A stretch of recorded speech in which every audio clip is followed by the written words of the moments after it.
우리말 성경 통독 창세기 10장부터 12장. 노아의 아들인 셈, 함, 야벳의 족보는 이러합니다. 홍수 후 그들에게 아들들이 태어났습니다. 야벳의 아들은 고멜, 마곡, 마대, 야완, 두발, 메색, 디라스입니다. 고멜의 아들은 아스그나스, 리밧, 도갈마입니다. 야완의 아들은 엘리사, 달시스, 기띔, 도다님입니다. 이들에게서 해안 민족들이 여러 땅으로 퍼졌으며 각각 언어와 족속을 따라 민족을 이뤘습니다. 함의 아들은 구스, 미스라임, 붓, 가나안입니다. 구스의 아들은 스바, 하윌라, 삽다, 라마, 삽드가입니다. 라마의 아들은 스바와 드단입니다. 구스는 또 니므롯을 낳았는데 니므롯은 땅의 첫 용사였습니다. 그는 여호와 앞에서 강한 사냥꾼이었습니다.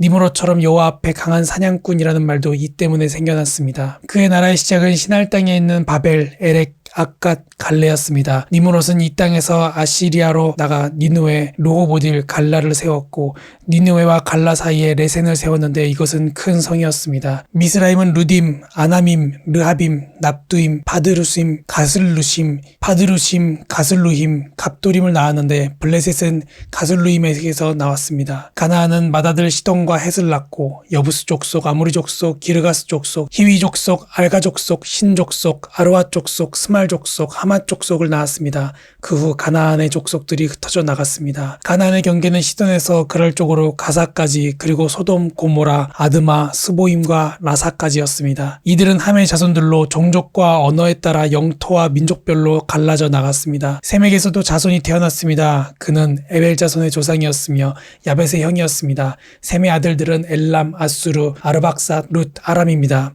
아람의 아들들은 우스, 홀, 게델, 마스입니다. 아르박삿은 셀라를 낳았고 셀라는 에벨을 낳았습니다. 에벨에게서 두 아들이 태어났는데 하나의 이름을 벨렉이라고 했습니다. 그의 시대에 땅이 나뉘었기 때문입니다. 그의 동생 이름은 욕단이었습니다. 욕단은 알모닷, 셀렙, 하살마웻, 예라, 하도람, 우살, 디글라, 오발, 아비마엘, 스바, 오빌, 하윌라, 요밥을 낳았습니다. 이들은 모두 욕단의 아들들입니다. 그들이 살던 지역은 메사에서부터 스바를 가로지르는 동쪽 산간지대까지였습니다. 이들이 종족과 언어와 영토와 나라에 따라 나뉜 셈의 자손들입니다. 이들은 족보와 민족에 따른 노아 자손의 족속들입니다. 이들로부터 홍수 이후의 민족들이 땅 위에 퍼져나갔습니다. 당시 세상에는 언어가 하나였으며 같은 말을 썼습니다. 사람들이 동쪽에서 와서 시날 땅에서 평원을 발견하고는 그곳에 정착했습니다. 그들이 서로 말했습니다. 자, 우리가 벽돌을 만들어 단단하게 굽자. 그들은 돌 대신 벽돌을, 진흙 대신 역청을 사용했습니다. 그리고 그들이 말했습니다. 자, 우리가 우리를 위해 성을 쌓고 하늘까지 닿는 탑을 쌓자. 우리를 위해 이름을 내고 온 지면에 흩어지지 않게 하자. 여호와께서 사람들이 쌓는 성과 탑을 보시기 위해 내려오셨습니다. 그리고 여호와께서 말씀하셨습니다. 저들이 한 민족으로서 모두 한 언어로 말하고 있어 이런 짓을 벌이기 시작했다. 그러니 이제 그들이 하고자 꾸미는 일이라면 못할 게 없을 것이다. 자, 우리가 내려가서 거기에서 그들의 언어를 혼란하게 서로 알아듣지 못하게 하자. 그리하여 여호와께서는 그들을 그곳에서부터 온 땅에 흩어버리셨습니다. 그들은 성 쌓는 것을 그쳤습니다. 그래서 그곳 이름이 바벨이라 불리는 것입니다. 그곳에서 여호와께서 온 땅의 언어를 혼란하게 하셨기 때문입니다.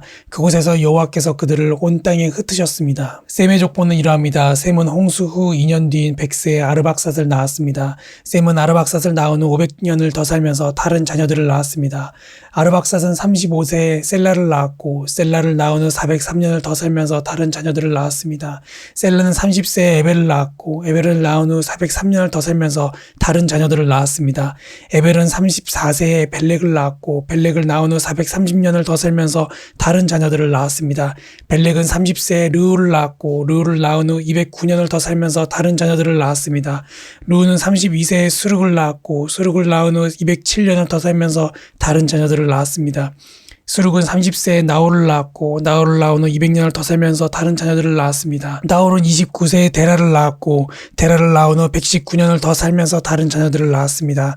데라는 70세에 아브람, 나홀, 하란을 낳았습니다. 데라의 족보는 이러합니다. 데라는 아브람, 나홀, 하란을 낳았습니다. 하란은 롯을 낳았습니다. 하란은 자기가 태어난 갈대아의 우르에서 자기 아버지 데라보다 먼저 죽었습니다.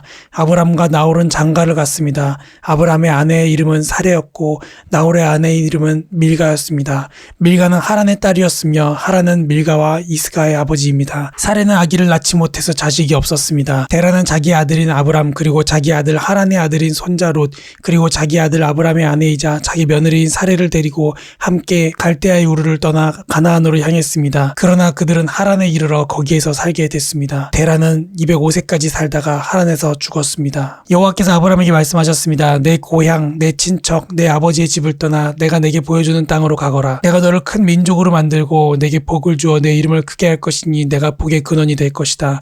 너를 축복하는 사람에게는 내가 복을 주고 너를 저주하는 사람에게는 내가 저주하리니 땅의 모든 족속이 너로 인해 복을 받을 것이다. 그리하여 아브람은 여호와께서 말씀하신 대로 떠났습니다. 룻도 아브람과 함께 갔습니다. 아브람이 하란을 떠날 때 나이는 75세였습니다. 그는 아내 사레와 조카 롯과 그들이 모은 모든 재산과 하란에서 그들이 얻은 사람들을 데리고 가나안 땅을 향해 떠나 가나안 땅에 이르렀습니다. 아브람이 그 땅을 지나 세겜 땅 모래의 큰 나무 앞에 이르렀는데 당시 그 땅에는 가나안 사람들이 살고 있었습니다. 여호와께서 아브람에게 나타나 말씀하셨습니다. 내가 내 자손에게 이 땅을 주겠다. 아브람은 여호와께서 자신에게 나타나신 그곳에 제단을 쌓았습니다. 거기에서 그는 베델 동쪽에 있는 산으로 가서 장막을 쳤는데 그 서쪽에는 베델이 있고 그 동쪽에는 아이가 있었습니다. 거기에서 그는 여호와를 위해 제단을 쌓고 여호와의 이름을 불렀습니다. 아브람은 계속 이동해서 네겝으로 나아갔습니다. 그 땅에 흉년이 들었습니다. 기근이 심했기 때문에 아브람은 이집트로 내려가서 얼마간 살았습니다. 그는 이집트에 들어가기 직전에 아내 사라에게 말했습니다. 보시오, 당신은 용모가 아름다운 여인임을 내가 알고 있어. 이집트 사람들이 당신을 보고 이 여인이 아브람의 아내구나 하며 나는 죽이고 당신은 살려줄지 모르오. 부탁이오, 당신이 내 여동생이라고 해주시오. 그러면 당신으로 인해 그들이 나를 잘 대접할 것이고 당신 덕에 내가 살게 될 것이오. 아브람이 이집트에 들어갔을 때 이집트 사람들의 사례를 보았는데 그녀는 매우 아름다웠습니다. 바로의 신하들도 그녀를 보고 바로 앞에 가서 칭찬을 했습니다. 그래서 사례는 바로의 왕실로 불려 들어갔습니다. 바로는 사례 때문에 아브람을 잘 대접해 주었습니다. 그래서 아브람은 양, 소, 암수, 나귀, 남녀 하인들 낙타를 얻었습니다. 그러나 여호와께서는 아브람의 아내 사레의 일로 인해 바로와 그의 집안에 큰 재앙을 내리셨습니다. 그러자 바로가 아브람을 불러 말했습니다. 내가 어떻게 내게 이럴 수 있느냐? 그녀가 내 아내라고 왜 말하지 않았느냐? 왜 너는 그녀가 내 여동생이라고 말해서 내가 그녀를 아내로 얻게 했느냐? 자, 내 아내가 여기 있다. 어서 데리고 가거라. 그리고 바로는 자기 신하들에게 명령해 아브람이 그의 아내와 그의 모든 소유물을 갖고 떠나게 했습니다. 아멘.